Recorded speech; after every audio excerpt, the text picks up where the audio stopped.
Atong oras magigala alas 4:39 na di apoy laing balita si Byron Garcia o si Doc Nicky nag-abot ko sa korte dito magigala sa Mandawi. Ato magigala dawato magigala report gikan ni katropang Greggy Magdadaro. Live report. Po kaganihang buntag diya mismo sa RTC Branch 83 sa Dakbayan sa Mandawi si Dr. Nicky Catalan ug banan ini nga si Dr.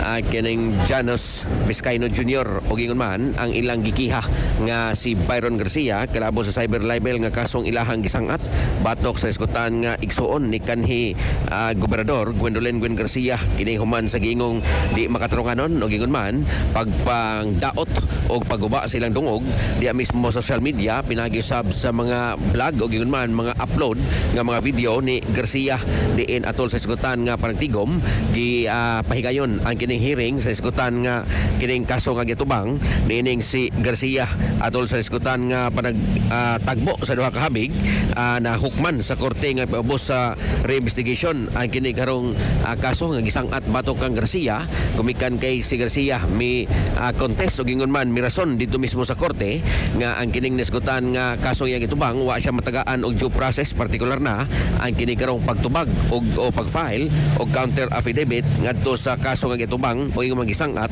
nining si Dr. Nicky Catalan og siyang bana nga si Dr. Vizcaino hinuon si Catalan siyang habig mi padayag nga ang kini karong mga ingon-ani nga mga panghitabo partikular na ang proseso sa pag-ugmad sa kaso normal gyud kini gumikan kay ang ilaharag gyud nga rason pagdangop sa korte kalabot niini mao gyud ang kini karong pag-ugmad ug pagsibog sa kaso aron sa mahukman kuno galing sad-an mao dili si Garcia sa iyang gibuhat diya mismo sa social media nga pagdaot ngadto kanila gani iyang gipadayag nga sila isip mga pribadong individual na libog nganong sila may pirming birahan o gingon man kini karong sabayon og ingon bugal-bugalan ni Garcia diya mismo sa social media nga wa man sila mag kigkontra niini karong si Garcia malaumon si Catalan og ingon man iyang pana nga si Vizcaino Jr. nga makabot gyud ang hustisya kalabot nini og manubag si Garcia pinagiusab sa nalatid sa balaod ani ato paminaw ng pamahayag ni Dr. Nicky Catalan. The one we read today was for cyber libel. So these were accusations made about me as a private citizen early last year. A lot of these statements were untrue. They were hurtful, humiliating, and meant to cause distress to me. So, Doc, what unsay mo ang gustong outcome ma-isig kas karon sa korte? I really just want to follow the judicial process and follow through with that. If na yung mga karang applicable settlement if legally Doc mo, are you available? I'm not keen on settling at all. So, padayon gili mo na ito. Sir. What message do you like to send to the public? To the public, I think our acts in person and online carry weight, and it has to have consequences, especially if they have criminal liability. So that's really what we're asking for accountability. So mo lang na. Gusto ni kada kung hasong na to na part kanimo daw. Ako kay sir, I'm a private citizen. Jubilabot ani ako. I've lived an honest and really tamang hilab ko lang in tao. Kung hilabtan po ta, especially kung dili po sakto, we will seek justice for that as well.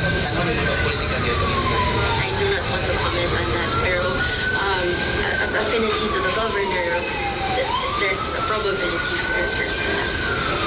So, what will happen next, Doc? We will follow through with the cases. Our attorney will represent us ably, and we will comply with whatever will be needed.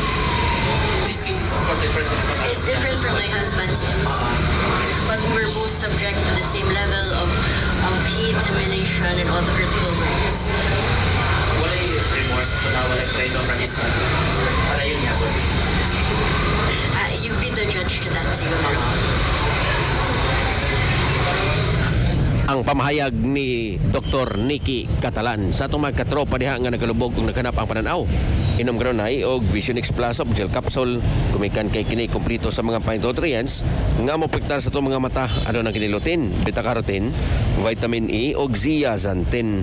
Alang sa kusang Pilipino para sa Pilipinas, kini ang katropa Greggy Magdaro, XFM News. XFM Report. Cellphone Plus Gold, mapalit sa mga butika sa inyong lugar.